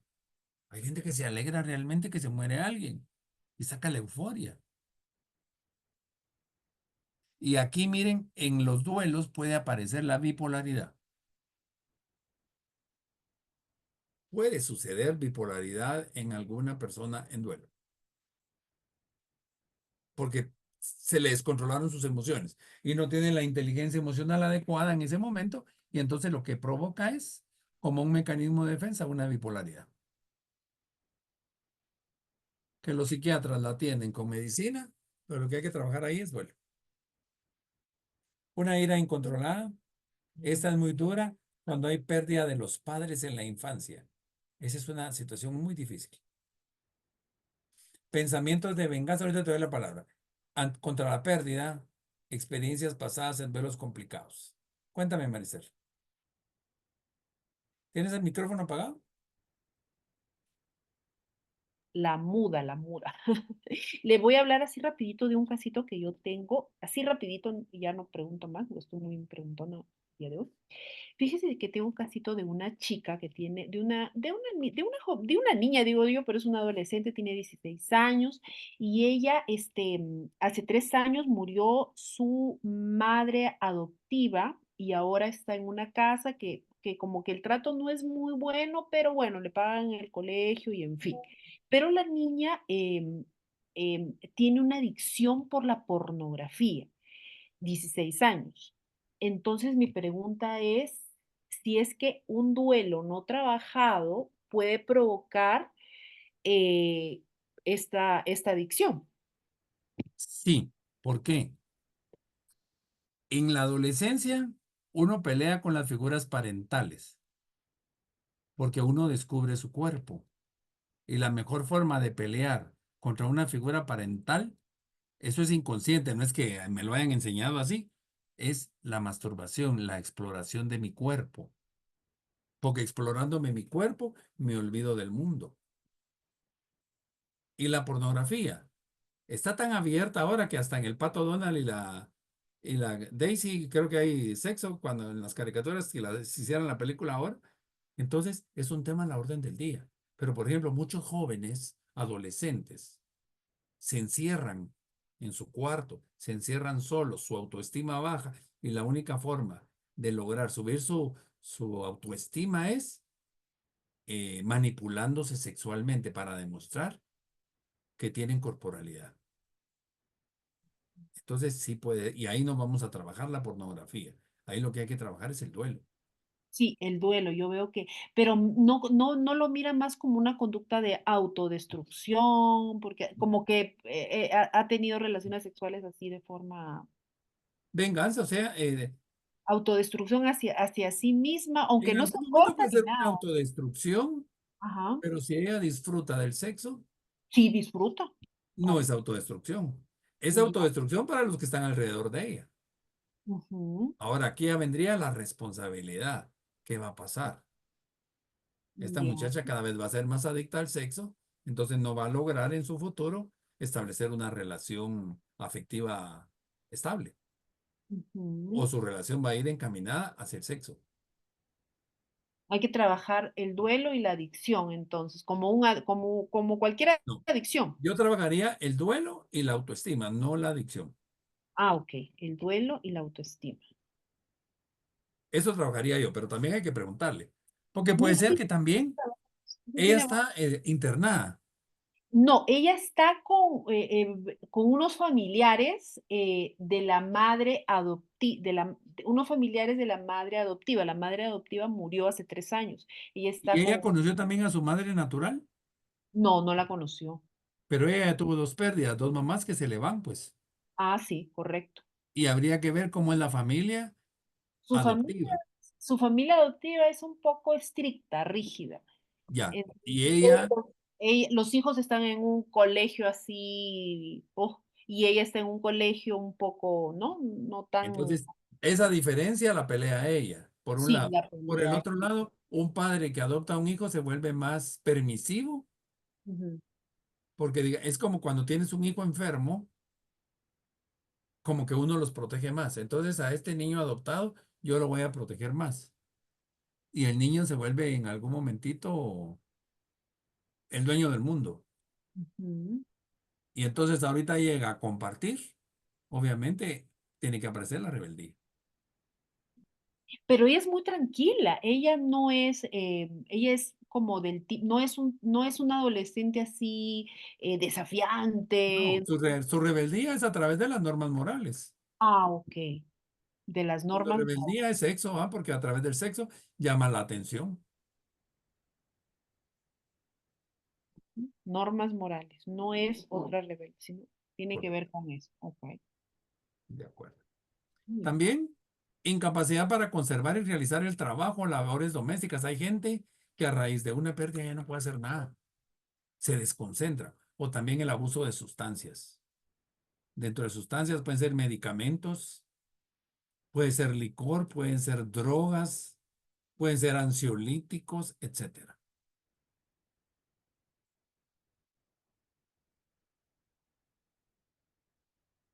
Ahora, el objeto formal de la tanatología es el proceso de morir y la muerte misma.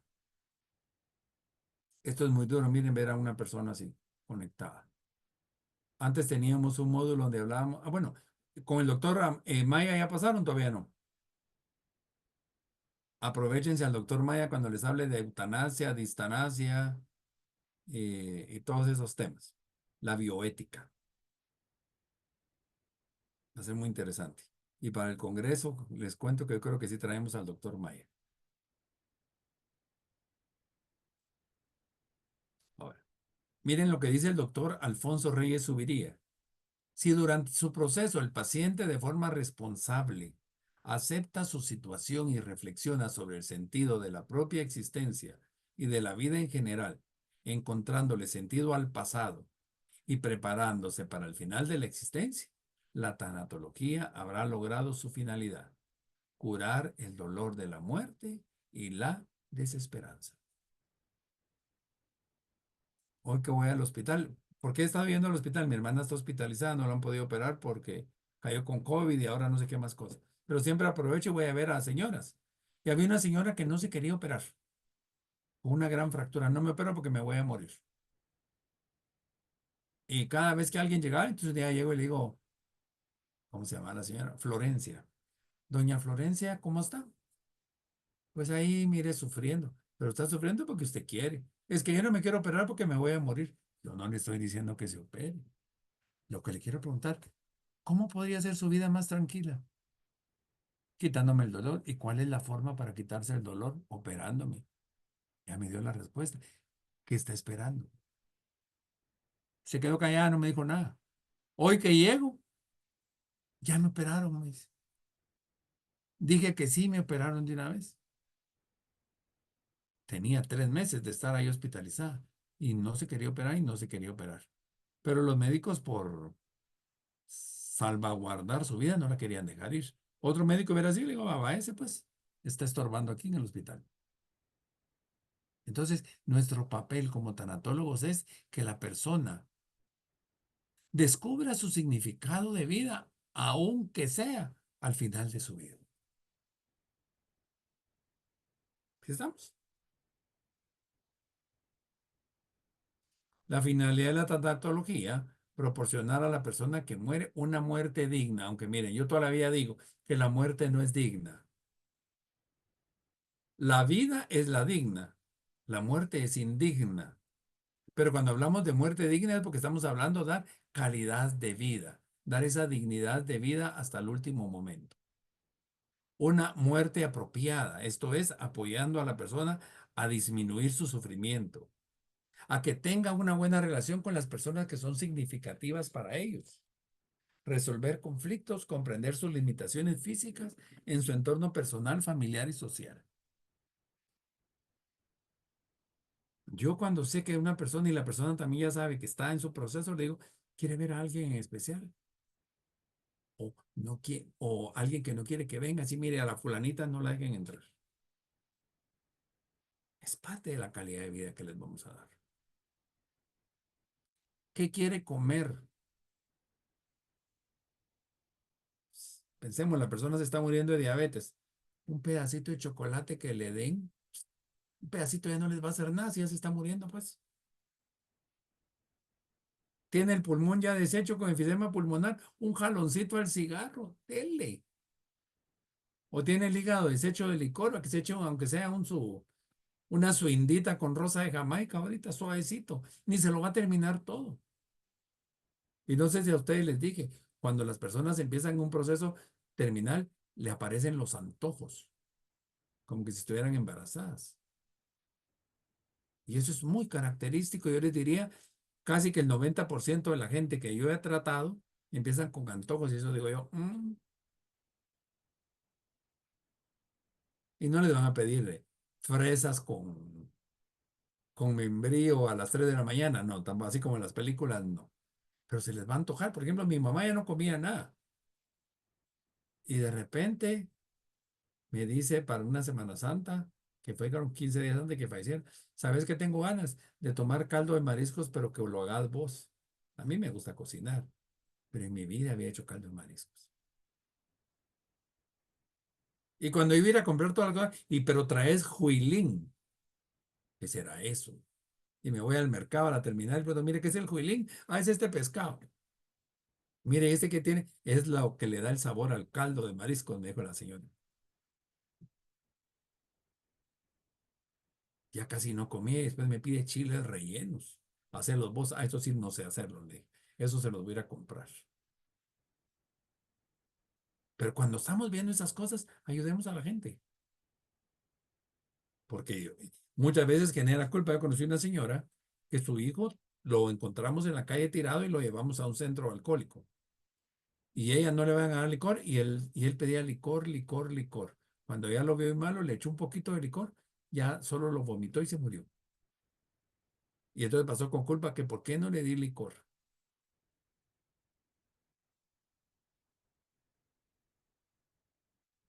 La abuelita, a partir de ahora, como ya se está muy enfermito el no sé quién, solo vamos a poner música de alabanzas. Y el tipo quiere oír a Vicente Fernández, póngale a Chente, pues. Sí. Yo no sé qué hay en el otro mundo, pero que se lleven lo bueno en el último momento. A mí que no me van a dar caldo de pollo cuando me esté muriendo porque me aburre el caldo de pollo. Porque a todos los enfermos les dan caldo de pollo. A mí mi pedazo de pastel de chocolate. ¿Sí me explico? Esa es la tanatología, que la persona se sienta bien hasta el último momento. Ahora, dentro del apoyo tanatológico, el enfermo terminal presenta dolores e incomodidades físicas. Se enllagan, no se, acuéstense ustedes 3 días o 4 días seguidos y no se levanten. Al siguiente día amanecen con un dolor de cuerpo, porque el cuerpo no fue hecho para estar tirado en una cama.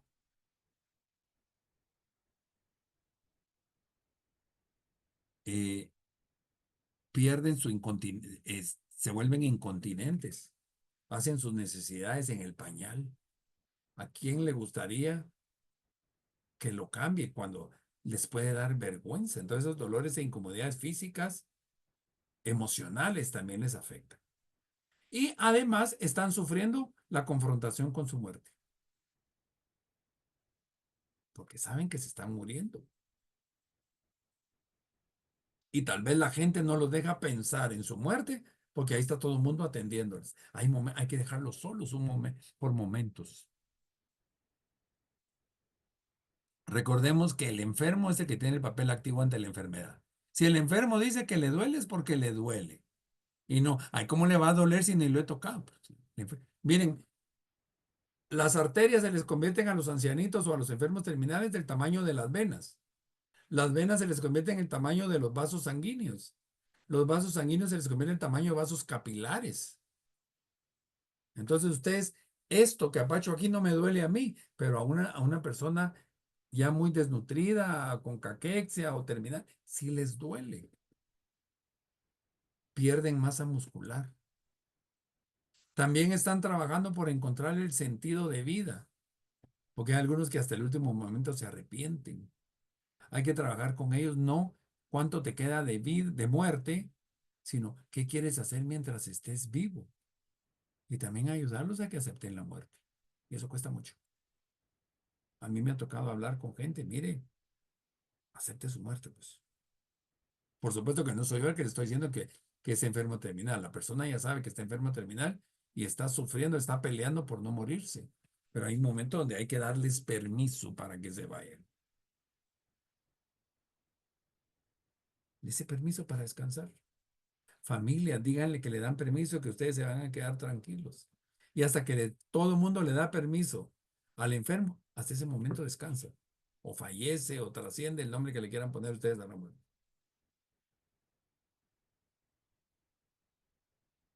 ¿Este señor lo conocen, Víctor Frank? El hombre es hijo de su pasado, dice él, mas no su esclavo, y es padre de su porvenir.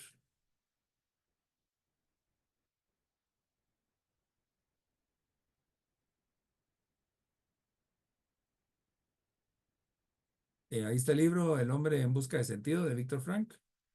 Lectura recomendada, se los voy a dar la otra semana. Creo que por ahí tengo el libro en PDF por si quieren que se los mande.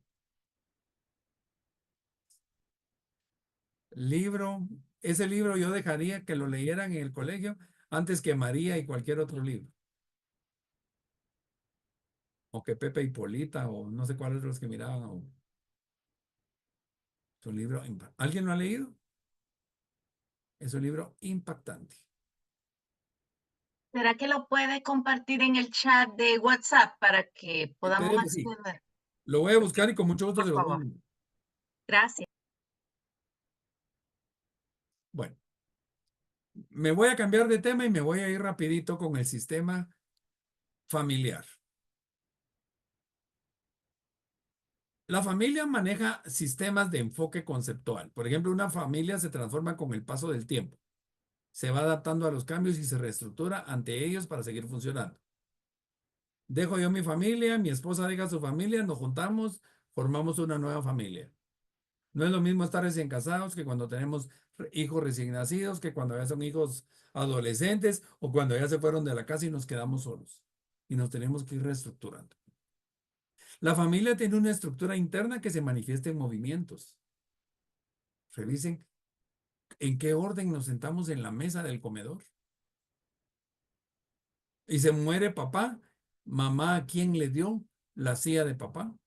Y empezamos como a movernos. Una familia tiene la capacidad de adaptarse al estrés producido por los cambios.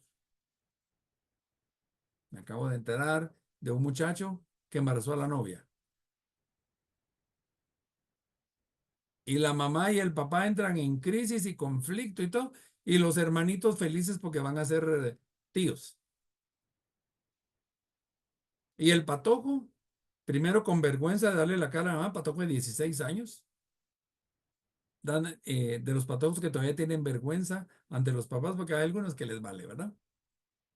Entonces, ¿cómo manejar esa situación? Les voy a enseñar una taquigrafía rápida, porque como no podemos estar escribiendo en una entrevista siempre, esto nosotros le llamamos genograma. Genes de herencia, gráficos. Entonces, cuando yo estoy trabajando, esto lo pueden buscar en Google y hay algún programa para que los oriente más en esto, pero lo vamos a ver rapidito. Por ejemplo, yo estoy hablando con mi paciente y es hombre, yo pongo un cuadrito. Si es una mujer, pongo una ruedita. Si estoy hablando del paciente identificado que es mujer, una ruedita con una ruedita adentro. Si es el hombre identificado, sería un cuadrito adentro del cuadrito. Si hay un embarazo, Digamos, esta es la mujer, debajo de la mujer pongo el dibujo del embarazo. Si va a tener gemelos idénticos, puedo poner este dibujo. Si va a tener bueno, aquí son gemelos idénticos y son hombrecitos. Y según eso, estas son gemelas fraternas, no son idénticas, son de diferente bolsa, son mujeres. Un hijo adoptivo, le pongo la línea recta y una línea discontinua. Un aborto voluntario debajo de la mujer, se pone una X. Un aborto espontáneo, tapan digamos, el circulito o el cuadrito. Una muerte al nacer, le ponen una cruz, ya sea a la ruedita o al cuadrito. Ahorita solo les estoy enseñando la primera clase de taquigrafía. Ya lo vamos a ir a lo práctico. Por ejemplo, relaciones familiares. Si hay mucho control, yo voy a poner una línea así con flecha. Si hay una relación cercana, ponemos dos líneas. Si hay una relación hostil, vamos a poner así como que si fueran dientes. Si hay una relación hostil y rompimiento, le vamos a poner dos líneas de rompimiento. Si hay una relación distante, vamos a poner línea discontinua. Si hay una fusión, una codependencia, ponemos tres líneas. Si esa codependencia es tóxica, tres líneas con las linitas así. Y si hay una ruptura de esta forma. Pues entonces ya veamos. Por ejemplo, el matrimonio, hombre y mujer. Y hay una relación. Si es hombre con hombre, dos cuadrados. Si son dos mujeres, dos ruedas. Si hay divorcio, ponen el mismo dibujo, pero le ponen dos líneas.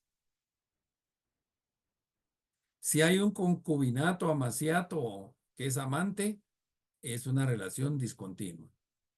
Si hay una separación, pero no hay divorcio, solo hay una separación, una línea. Si hay alguna enfermedad y adicción de alguno, pues lo pueden poner de esta forma. Si hay una muerte así. Una persona homosexual, por ejemplo, esta es una mujer homosexual, le ponen una rueda y un triángulo. Pueden hacer el cuadro y un triángulo también. Si hay una afiliación a un instituto mental o proceso terapéutico, si está en recuperación, lo pueden poner así o una sola línea así. Pero veámoslo. Por ejemplo, veamos este caso. Esta persona ¿quién es mi paciente identificado? ¿Verdad? Tiene 43 años. Me dice que ¿esto qué es? Mujer. Es su mamá. Murió. Se quedó el papá solo. ¿Se recuerdan? Habían tres linitas. Hay una fusión, un control directo entre el papá y mi paciente. Y mi paciente, miren, está separada del esposo, pero ella lo supercontrola todavía. Tuvo dos hijos, un hijo se quedó con él y la hija se quedó con ella. Pero el señor, dentro de su relación de amaciato, tiene otro hijo. Es una forma de ir dibujando para no ir escribiendo tanto. Si les sirve para alguien que sea psicólogo, eso sí lo conocen. Los que no son psicólogos, es una forma de, repito, genograma. Métanse en internet, busquen genograma y hasta les puede dar, yo creo que hasta allá hay programas de genograma. Funciona, porque entonces ya no estoy apuntando tanto. Y también ustedes se pueden inventar sus signos. ¿Sí? Bueno, sigamos con el ciclo familiar. Fíjense que dentro del ciclo familiar tenemos lo siguiente. El desprendimiento de lo que yo les decía. Dejo mi familia para formar mi nueva familia. Un encuentro con mi nueva familia. En ese encuentro con mi familia hay carencia. Cuando empezamos a formarnos hay una adolescencia. En esa formación puede haber un reencuentro. En ese reencuentro, en esa adolescencia pueden aparecer los hijos y también puede aparecer la soledad y la muerte. Pensemos, me caso y en el momento que me estoy casando y todo, puede ser que haya soledad y muerte de parte de mi familia. Se murió mi mamá o mi suegra o alguien por el estilo.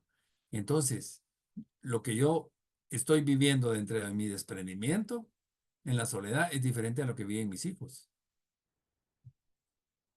Entonces es importante conocer el ciclo de vida. Si me captan este mensaje, eh, por ejemplo, una vez me llama una muchacha que tenía noviazgo como de 5 años con su novio y se muere el papá. Y entonces ella me habla, mire, no soporto estar en mi casa. Me hace falta mucho mi papá y entonces será malo que me case. ¿Por qué te estás casando? ¿O qué buscas con el casamiento? Su novio era una figura muy parental para ella, casi que sustituía al papá. Entonces, ella se desprende de la familia para formar su nueva familia, pero deja a su familia actual en una soledad y muerte y en un desprendimiento que provocó. Y eso va a generar crisis. Y por eso es que cada quien va a vivir su duelo a su manera. Tenemos hijos que se llevan, llevan 1 año, 2 años de diferencia y cada quien lo va a vivir a su manera. Los nietos van a vivirlo a su manera. Digamos, no es lo mismo que se muera mi hermano cuando vivimos juntos en la casa a que se muera mi hermano cuando él ya está casado y yo ya estoy casado. Entonces, ese ciclo de vida familiar también es importante para los procesos de duelo. ¿Sí estamos claros? La muerte, en esencia, es la extensión del proceso homeostático. La palabra homeostático es equilibrio. Y por ende, la muerte es el fin de la vida. La doctora Elizabeth Kubler decía que la muerte no existía. Y ahí fue donde la trataron de que estaba loca y todo, pero ¿a qué se refería ella? Que la vida continúa, pero la vida física se perdió, pero la vida espiritual. Digamos, nadie ha muerto para mí si todavía está en mi recuerdo, en mi corazón. Sé que mamá, papá, abuelitos ya están muertos, pero para mí sigue viva su esencia, su llama, porque siempre lo recuerdo. Hacia eso se refería a ella cuando decía que la muerte no existía. ¿Sí estamos? La muerte es un fenómeno multifacético que afecta a la vida. Va a afectar todas las facetas de la vida de todos. En la actualidad, la muerte es vivida como una crisis y por tanto se ha convertido en una problemática personal, familiar y social. Antes, por ejemplo, los antepasados, la muerte no la sufrían tanto. No es ustedes tenido la oportunidad de ir a un funeral garífuna, donde yo no sabía que el baile de punta es un rito ceremonial de muerte. Y nosotros pensábamos que la sopa de caracol era para bailarla, pero el baile de ellos es un acto ritual. Que cuando están bailando punta, al momento de pasar ante el cadáver, hacen un saludo. Pero nos vamos a meter a un lugar, qué sé yo, por ejemplo, San Juan Zacatepec, que es un lugar indígena. Si se murió el papá, cocinan tal cosa, si se murió la mamá, cocinan tal cosa, etcétera. Si nos vamos por el área de Oriente, pues va a haber licor, cigarros, chistes, etcétera. O como dicen, ¿verdad? ¿Qué tal estuvo la fiesta de Zacapa? Este año estuvo mala. ¿Y por qué? Solo 2 muertos hubo. Porque como que asocian la fiesta con violencia. Pero en la actualidad y ante situaciones, enciendan el televisor y oigan las noticias, uno se asusta, cada vez hay más muertos. Otra vez siempre han sido los mismos muertos, pero ahora los medios de comunicación generan más crisis. Dice Heidegger, miren esta frase tan fuerte. No bien el ser humano nace y ha vivido lo suficiente como para convertirse en un muerto. Desde el momento que nacemos, empieza la muerte, lo que decía su lema. Todos tenemos un día de nacimiento y como era, y un día de muerte. Algunas personas viven preocupadas más por su muerte que por su vida. Y lo que tenemos que hacer es que la gente disfrute su vida. Eso le llamo yo lecciones de vida. Y las lecciones de vida son en vida, no en muerte.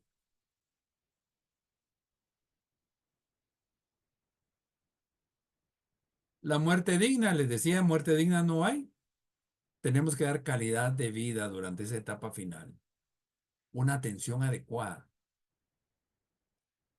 Ayuda para resolver problemas legales. Ya van a tener una clase con Claudia de todos los problemas legales, los problemas emocionales, los rituales. También ya van a tener una clase con el doctor Samayoa para ver todos los rituales dependiendo de cada religiosidad o cada espiritualidad. Llenarlos de afecto y cariño.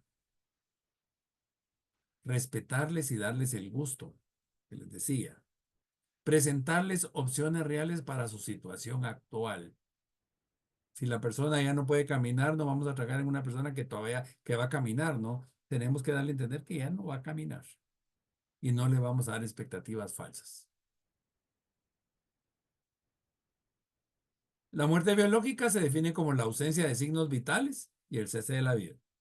Hay muertes aparentes o relativas, que es un paro respiratorio, debilitamiento del ritmo cardíaco, ya no le encuentran la presión arterial por acá o pulso, sino que se lo van encontrando tal vez solo por la, ¿cómo se llama? Por la carótida, por la aorta, pero es solo una muerte aparente. Una muerte clínica es ausencia de signos vitales. Una muerte absoluta o cerebral, ausencia de respuesta de estructuras cerebrales, y la muerte total es estado de tanatomorfosis, cambio de la muerte. Solo les pongo esos conceptos para que tengan las diferencias. La muerte psicológica, eso sí hay que ponerle atención. Muertes lentas. Hay tiempo para preparar y elaborar el duelo, como una enfermedad terminal. Es una muerte lenta. Un cáncer. Muerte súbita, una persona que le dio un infarto. Muerte natural, que fue por enfermedad. Muerte violenta por un accidente, por un asesinato. Y la autoagresión, un suicidio. Y son duelos diferentes dependiendo de esas situaciones. El duelo ante un suicidio es duelo y enojo o culpa. El duelo ante la muerte violenta puede haber sensaciones de venganza. El duelo ante la muerte natural, paz, incredulidad. La muerte súbita, incredulidad. Y la muerte lenta, ya tuvimos un duelo anticipado para irlas conociendo. La muerte es la última y más radical confrontación que viven los seres humanos. Va a significar algo diferente para cada persona según su creencia religiosa. Y es un factor influyente.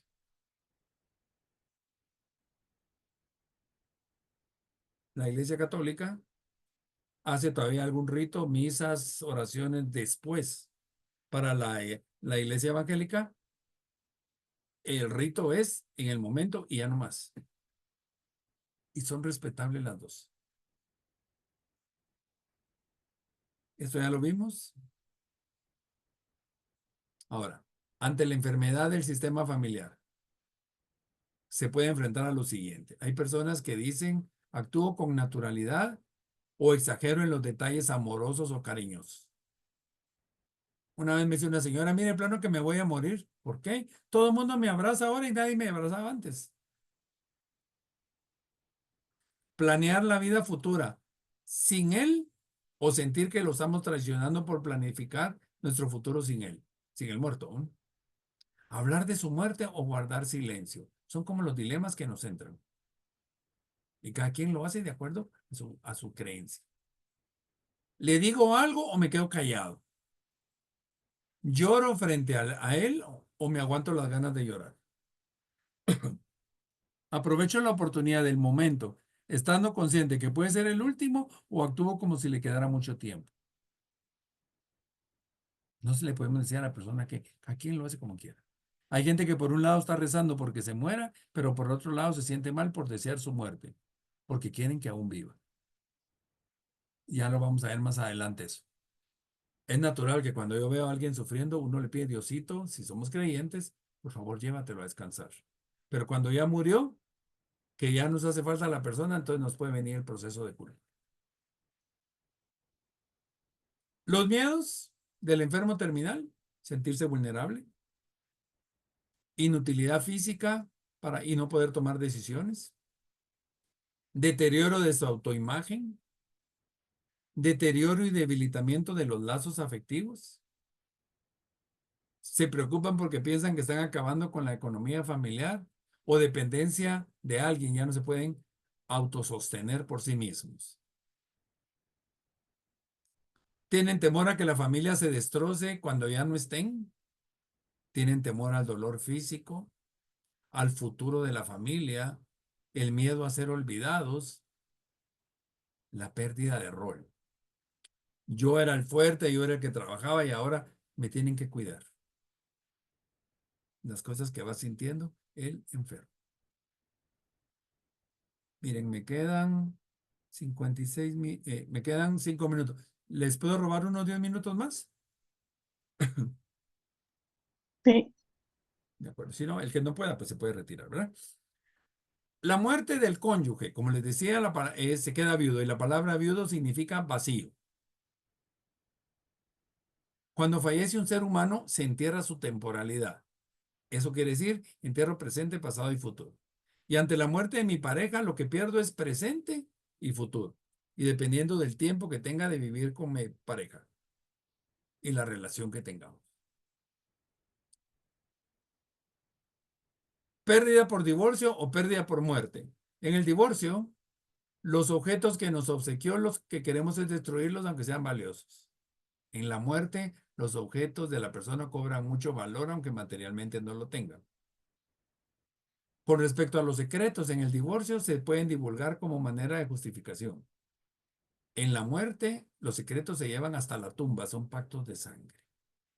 En el divorcio, ante la situación de amor, la pareja se programa para ya no amarlo, pero en la muerte el amor se mantiene por toda la vida.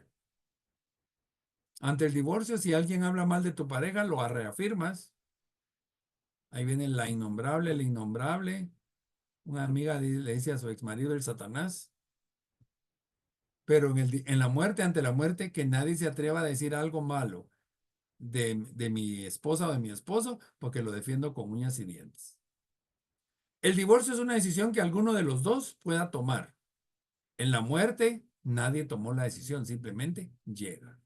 Pero son dos situaciones más o menos similares, aunque muchos prefieren tener al esposo o a la esposa muerte que divorciados. Puede experimentar ante la muerte de la pareja una gran confusión, un poco de desequilibrio mental, y hay que permitir que salgan los sentimientos. Confundirme es parte del proceso de cicatrización. Hay que conservar la energía. También esto reduce frustraciones.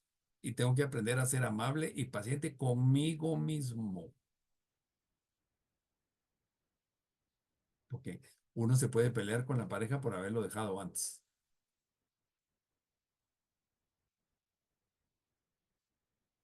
La atención y el cuidado de los niños pequeños puede ser una carga. Recomendaciones: no es recomendable buscar una pareja o casarse de nuevo inmediatamente. Las relaciones con los parientes políticos se vuelven menos importantes, cada vez se va alejando. Al concluir el primer año de la muerte de mi pareja es el momento propicio para establecer nuevas metas y tal vez en un segundo año ya puedo tener expectativas más claras. El hombre se casa más rápido que la mujer cuando quedan vivos. La muerte de los padres. Me quedo huérfano, ¿verdad? Factores que pueden influir en la forma en que la muerte de un padre puede afectar a un hijo adulto son la relación que tenía con el padre, el papel que el padre o la madre desempeñó en su vida, la etapa del ciclo vital en la que se fallece. No es lo mismo que se muera mi papá de 90 años que se muera de 40. Y también la edad de uno. No es lo mismo que mi papá se muera cuando tengo 15 años que cuando tengo 40. El periodo de advertencia de la muerte, o sea, si fue una muerte súbita o una muerte lenta. y los recursos internos que la persona tenga. La muerte de los hijos. Les decía, cuando se muere un hijo, uno se queda huérfilo. La muerte de un hijo resulta difícil de entender a la mente humana. Porque repito, la naturaleza dice que nosotros vamos a enterrar a nuestros padres. Sin importarle a el hijo, que la edad que el hijo tenga, los sentimientos son devastadores para los padres. Porque aquí no es lo mismo que se muera mi hijo de 15 a que se muera mi hijo de 50, porque sigue siendo mi nene. Si ustedes tienen a su mamá o a su papá, todavía siguen siendo los nenes de su papá y su mamá. Y un hijo va a proporcionarle a los padres el título vitalicio de papá, mamá. Y eso es lo que más duele. Soy papá de una persona muerta. La muerte de los hermanos. Los síntomas pueden ser, por ejemplo, en el caso de un niño, problemas para dormir, tener pesadillas, mojar la cama, que se llama enuresis, o hacer popó en la cama, que se llama encopresis, chuparse el dedo, actitudes de rebeldía, travesuras en casa y la escuela, bajo rendimiento escolar. En el caso del adolescente, María Esther, ese mojar la cama, esa enuresis se puede convertir en una masturbación.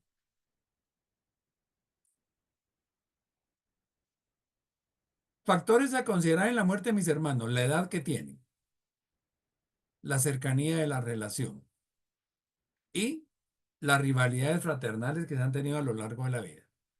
Cuando fallece un hermano en la etapa adulta, el impacto emocional se reduce. Y la diferencia es más marcada si los hermanos tenían una relación cercana, así no se frecuentaban.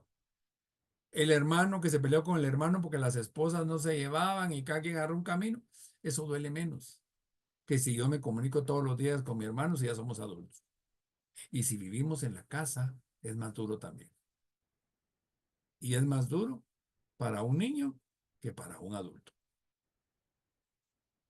Ya estoy terminando. Dice, la muerte deja un dolor de corazón que nadie puede sanar.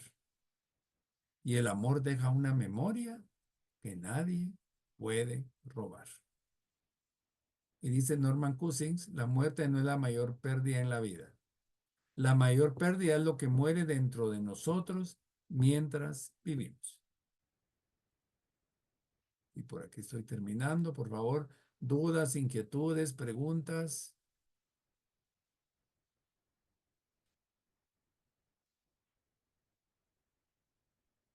¿No? ¿Cómo se sintieron hoy? No los cuestioné mucho. Entonces, por favor, para la próxima semana la clase la tenemos día lunes, ¿verdad? Siempre les recuerdo el día lunes, pero ustedes apunten ahí en su agenda de que la cambiamos de martes a lunes. Ahorita les voy a mandar el libro en PDF, se los voy a mandar al chat. ¿Sí?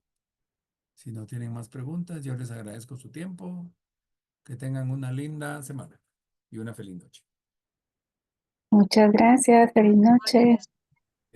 Gracias, buenas noches. Dios. Gracias. Nos vemos.